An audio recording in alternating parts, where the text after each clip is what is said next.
केला बेचने वाली चुड़ैल। एक बार की बात है, जादूपुर नाम के गांव में करतब दिखाती एक औरत एक रेड्डी के लिए गांव में आती है। आइए आइए मेहरबान कदरदान, खाइए रोहड़ा के ताजे ताजे केले। कभी खाए नहीं होंगे ऐसे केले, पीले पीले केले खाइए।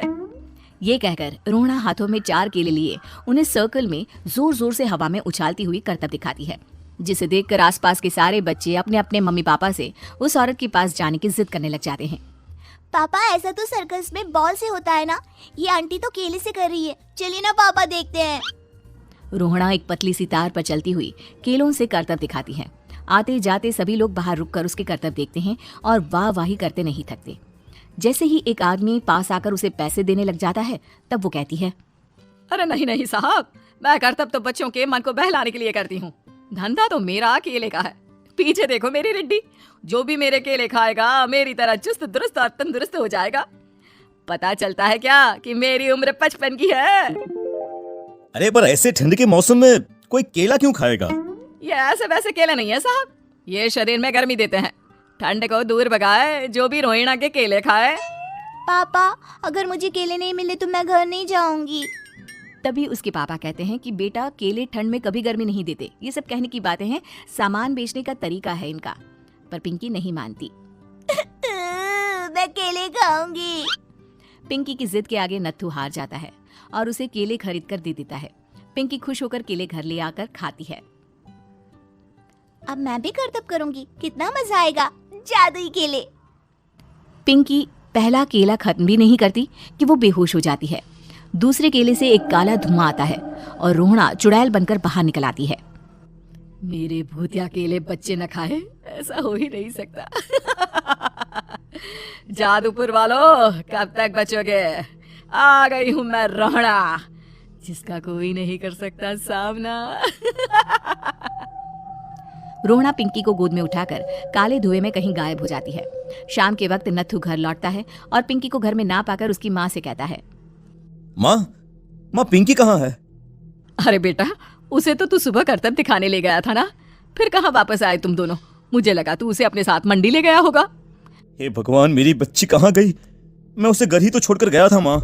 नत्थू गांव के घर कोने में अपनी बेटी को ढूंढता है, पर उसे वो कहीं नहीं मिलती। परेशान होकर आके रो रो कर नत्थू हिम्मत हार कर घर लौट आता है। अगली सुबह रोहड़ा फिर से करतब दिखाने आती है और इस बार पिंकी की तरह रोनी केले खरीद लेता है। 50 रुपए दिए थे पापा ने, सारे पैसों की मैंने केले खरीद लिए हैं। अब मैं भी आंटी की तरह ही करतबबाज बन जाऊंगा। यही सोचते हुए रोनी केले खाता है और पहला अकेला केला आधा खत्म भी नहीं करता कि चुड़ैल उसके सामने आ जाती है। मेरे साथ चलने का समय आ गया है रोनी। ये तो बस शुरुआत है। अब इस गांव के सारे बच्चे धीरे धीरे मेरे कब्जे में होंगे, एक बच्चा भी नहीं बचेगा। ये कहकर रोना रोनी को गोद में लेकर काले धुएं में अदृश्य हो जाती है। इसके बाद हर रोज गांव में से कोई ना कोई बच्चा गायब होता, पर ऐसा क्यों हो रहा है किसी को भी समझ में नहीं आ पा रहा था। रोज की तरह अपनी बेटी पिंकी की तलाश में नत्थू गांव के एक तालाब के पास बैठा रो रहा था। कहाँ गई मेरी पिंकी? शकुंतला के जाने के बाद एक वही तो मेरा सहारा थी। अरे उसकी आत्मा कोस रही होगी मुझे कि मैं अपनी बच्ची को संभाल भी नहीं पाया।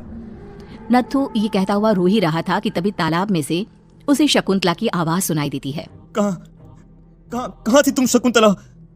हमारी बच्ची और सारे गायब हुए बच्चे रोहड़ा के कब्जे में हैं। वो बच्चों को जो केले देती है उससे बच्चे बेहोश हो जाते हैं और उसके कब्जे में आ जाते हैं और वो उन्हें ले जाकर कारी दुनिया में ले जाती है। पर वो ऐसा क्यों कर रही है? ये मैं नहीं जानती, पर उस दुनिया का रास्ता मैं आपको बता सकती हूँ। जहाँ ये नदी खत्म होती है वहाँ एक केले का पेड़ है, उसके नीचे एक दरवाजा है, वहीं से रास्ता जाता है उस दुनिया का। ये कहकर शकुंतला की आत्मा गायब हो जाती है। गांव के सभी लोग झुंड बनाकर उसी रास्ते से काली दुनिया में चले जाते हैं और वहां देखते हैं कि सारे बच्चे वहां काम कर रहे थे। पापा, मुझे ले चलो यहाँ से। पापा, पापा। सभी बच्चे अपने मम्मी पापा से लिपट जाते हैं। तो तुम लोग यहाँ तक आ गए? क्यों हमारे बच्चों को पकड़ लिया तूने? तुझे शिकार ही बनाना है तो ले, हम सब आ गए हैं, हमें खा ले। नहीं, मुझे बच्चे चाहिए। मेरे बच्चे के बदले तुम लोगों के बच्चे। क्या मतलब? मैं इसी गांव में रहने वाली एक औरत थी। केले की चोरी के इल्जाम में मेरे बेटे को गांव वालों ने इतना मारा कि वो मर गया। उसी दिन मैंने ठान लिया कि गांव वालों का भी वही हाल करूंगी।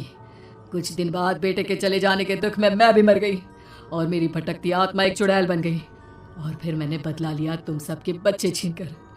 बर्दाश्त नहीं कर पाए ना, सोचो मुझ पर क्या बीती होगी। हमें माफ कर दो रोना, पता नहीं ये किसकी गलती थी पर हम सभी माफी मांगते हैं। हमारी खुशियां लौटा दो, तुम भी तो एक माँ हो।